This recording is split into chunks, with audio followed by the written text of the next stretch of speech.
There are a couple of things we need to think about.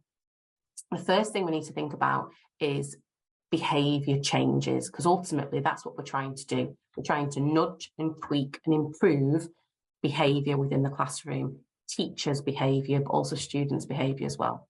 So if we're thinking about teaching and improving that, and we know that behaviour changes don't happen by chance, we've got to think about this. It's called the Common B model. You may have heard of it before. So it's this idea of capability. Are your staff ready to implement the changes you want to make to improve their practice? Have you supported them to develop their knowledge as a foundation? Is there enough expertise within your team, or do you need to build that up?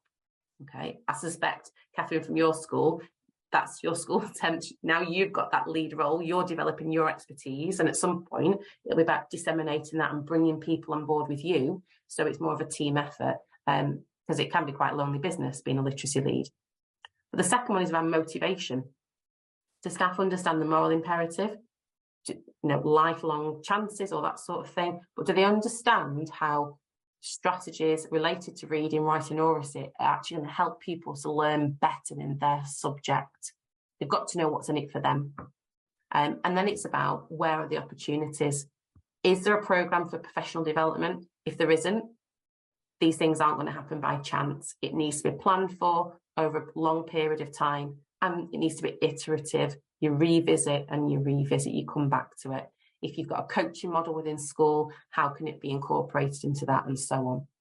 And the last kind of message I'm going to kind of communicate here before we kind of finish off is that, from my experience over the last 4 years, and before that I was working just in one school, so I'm now working across 4 mainstream schools and 4 special schools, and we've delivered whole school literacy CPD many times when everybody's in the hall together, and they're getting the same diet.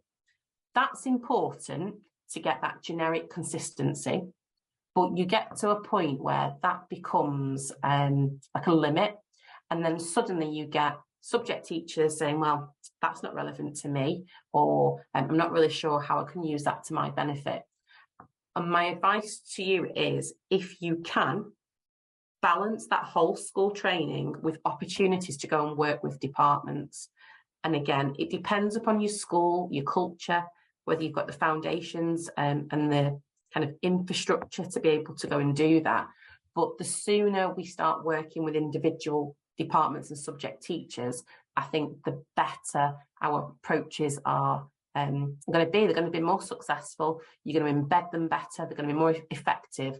And actually, that's when you're going to get most buy-in from your subject teachers. They feel then that it's relevant for them, and you're winning those hearts and minds.